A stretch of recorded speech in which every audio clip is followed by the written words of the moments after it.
ፒኩ ላይ በደረሰበት ዘመኑ ከ120 ሺህ በላይ ጦር በታላቅ የሮማኖች ልጅን ላይ ማሰለፍ ችሎ ነበር። ከተራ ባሪያነት እስከ ድንቅ ጀነራልነት ሁሉን ሆኖ ኖሮታል። ካለፈ ከ2000 ዓመት በኋላ ዛሬ ታሪኩ እንደ አዲስ እየተነሳ የሚወሳ ታላቅ ጦረኛ ነው። በካፖዋ ምድር ላይ የአምላክ ያህል ነግሷል። ነፃነትን ለማያውቁ ሰውነታቸው እንደ እንስሳ ለተሸጡ ለብዙዎች የነፃነትን ተስፋ አሳይተዋል። አንድ ተራ ያሉት ባሪያ በዘመናቸው እንደነሱማ የለም የተባለላቸውን የሮማኖች ጦር ደጋግሞ ድል ነስቷል። ለአብዛኞቻችን ስሙ የፊልም ድርሰት ብቻ የሚመስለን ዓለም በዘመኗ ካየቻቸው ድንቅ ጦረኞች መካከል ስፓርታከስን እንሆ ልበላችሁ።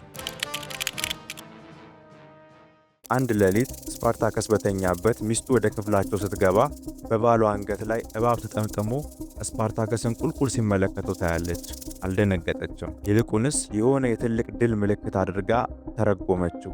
ስለ ስፓርታከስ የልጅነት ዕድሜው ብዙ የተገኘ መረጃ ባይኖርም ከፍ እያለ ሲመጣ ግን የሱን ታሪክ ኢግኖር ማድረግ ቀላል አልነበረም። ስፓርታከስ እንዲህ እንደዛሬው በብዙዎቻችን አእምሮ ላይ ባሪያ ሆኖ ከመሳሉ በፊት የራሳቸው የሮማን ወታደር የነበረ ሲሆን በታላቁ የሮማን ጦር ውስጥም ቅጥረኛ ወታደር ሆኖ ያገለግል ነበር። የትውልድ ቦታው በዘመኑ አጠራር ትሬስ ወይም በአሁኑ የቡልጋሪያ አካባቢ ሲሆን ከሮማኖች ጦርም ለምን በግልጽ እንደወጣ የሚታወቅ መረጃ ባይኖርም ሸሽቶ እንደሄደ ግን ብዙ የታሪክ መዛግብት ይናገራሉ። ሸሽቶ ከሄደ በኋላ ግን እንደ ባሪያ ይያዝና ይሸጣል። አብዛኞቻችን የምናውቀው ታሪኩ ከዚህ በኋላ ነው የሚጀምረው። ስፓርታከስ አምልጦ ከተያዘ በኋላ ካፖዋ ላይ በሚገኝ የስሌቭ ማርኬት አራውንድ 75 ቢሲ ሌንቱለስ ባቲያተስ በተባለ ላኒስታ ከማርኬት ይገዛል። ላኒስታ ማለት ግላዲያተሮችን አሰልጥኖ በአሬናው እንዲፋለሙ ያደርግና ከዛ ገንዘብ የሚያገኝ ሰው ማለት ነው። እነዛ ላኒስታዎች ግላዲያተሮችን ወስደው የሚያሰለጥኑበት ቦታ ሉደስ ሲባል ሀፍ ፕሪዝን ሀፍ ማሰልጠኛ ቦታ አይነት ነገር ነው። ሃውስ ኦፍ ባቲያተስ ከሌሎች ላኒስታዎች በተለየ ሃርሽ ወይም ጨቋኝ የነበረ ቤት ሲሆን እነዛም ባሪያዎች ከባድ በነበረ ፕሮሰስ ቅጣት ውስጥ ያሳልፏቸው ነበር። ያ በራሱ ባሪያዎች እንዲያመፁ መንገድ ከፍቷል። ቤቱ ቅጣት ላይ እንደሚጠነክረው ሁሉ ስልጠናም ላይ ሃርሽ ነበረ። በዛም ምክንያት ከዛ ቤት የሚወጡ ግላዲያተሮች በሙሉ እንደ ስፔሻል ፎርስ የጠነከሩ ነበሩ። ይህም ልባቸውን በጣም ጠንካራ አድርጎ ሰርቶታል። እንዲያም እያለ ብዙ ስልጠናዎችን ካለፈ በኋላ ስፓርታከስ የገዢዎቹ ጭቆና በጣም ይሰለቸዋል። በዛም ምክንያት የገዛ ቤቱ ላይ እንዲያምጽ ይሆናል። ታዲያ አንድ ቀን ወደ 200 የሚጠጉ ሃውስ ኦፍ ባቲያተስ ውስጥ የሚገኙ ግላዲያተሮች ከዛ ቤት ለማምለጥ ለሳምንታትና ለወራት ካቀዱ በኋላ ከነሱ መካከል ማን ወሬውን እንዳወጣ ባይታወቅም ወሬው ባቲያተስ ጆሮ ጋር ይደርሳል። ታዲያ የባቲያተስ ጠባቂዎች የዚህ ሁሉ ሴራ አለቃ ናቸው ያላቸውን ለማሰር ሴል ከሴል ይመጣሉ። ታዲያችን አጋጣሚ ካልተጠቀምን እናልቃለን ያሉ ስፓርታከስን ጨምሮ ወደ 70 የሚጠጉ ግላዲያተሮች ወዲያው ወደ ኩሽና ያመራሉ። ወደ ኩሽና የሚሄዱበት ምክንያት እነሱ የሚፋለሙበት ሶርዶች በጋን የተቆለፈ ስለነበር እሱን ጋን ሰብሮ እስኪያወጡ የባቲያተስ ጠባቂ ሊደርሱባቸው ሆነ።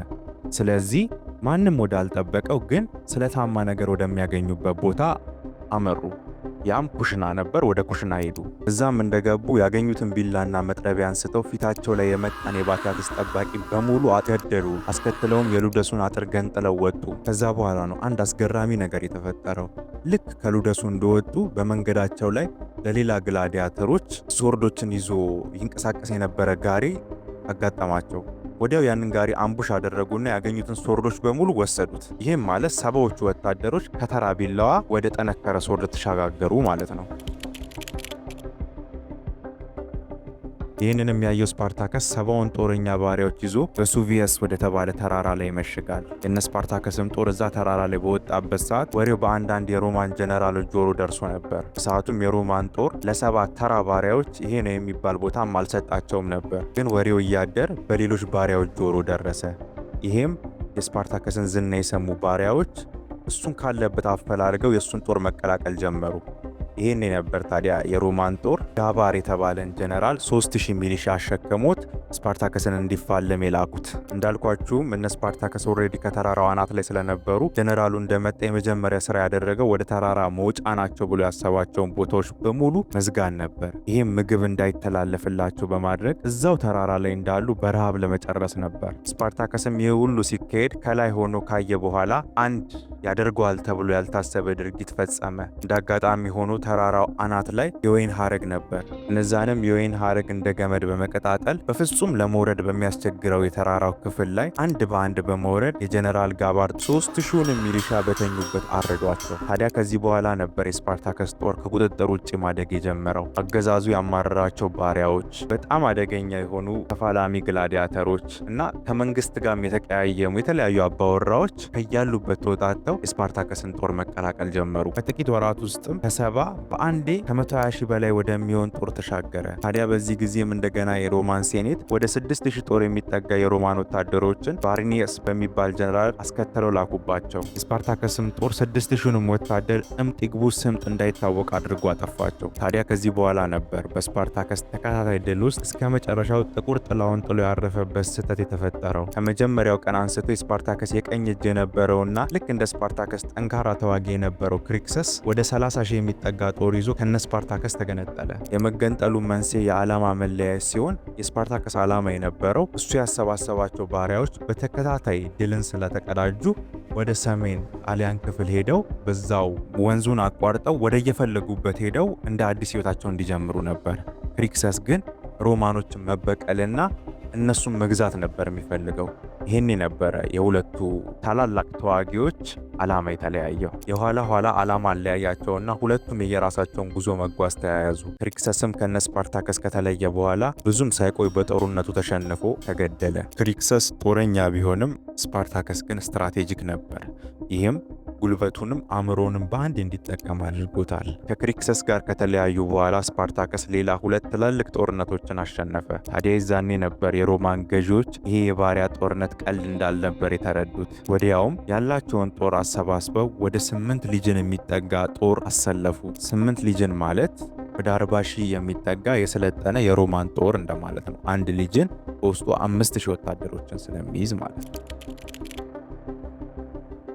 ስፓርታከስ የያዘውን ጦር እንደያዘ ከጣሊያን መውጣት ቢሆንም እቅዱ፣ እሱን የሚከተሉት ባሪያዎች ግን ደጋግመው የሮማንን ጦር በማሸነፋቸው ምክንያት ታበዩ። ማንም የማይነካቸው መሰላቸው። ስፓርታከስንም ተጭነው ወደ ሌላ ጦርነት ገፉት። ሮማኖች የዛን 8 ሊጅን እንዲመራላቸው በእነሱ ዘንድ ታላቅ ጦረኛና በመላው ሮም ሀብታም የነበረውን ጀነራል ክራሰስን ለጦርነት አጩት። ጀነራል ክራሰስም የስፓርታከስን ጦር ፈርተው የሸሹት ወታደሮቹ ላይ በአደባባይ አቃጠላቸው። ይህም ለተቀረው ሊጅን አንድ ትምህርት አስተማረ።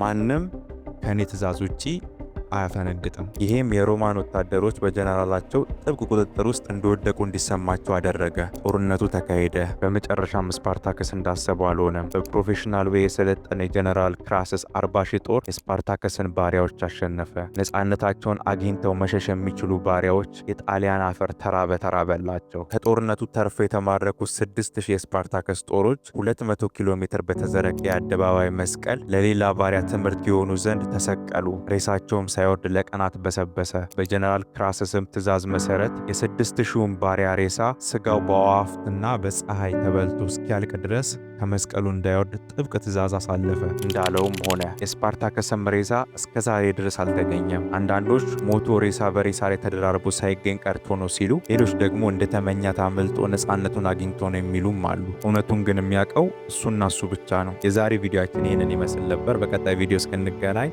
ላይክ፣ ሼር፣ ኮመንት፣ ሰብስክራይብ እያደረጋችሁ የቻናላችን አባል ሁኑ። በቀጣይ ሳምንት በሌላ ቪዲዮ እስክንገናኝ ቻው።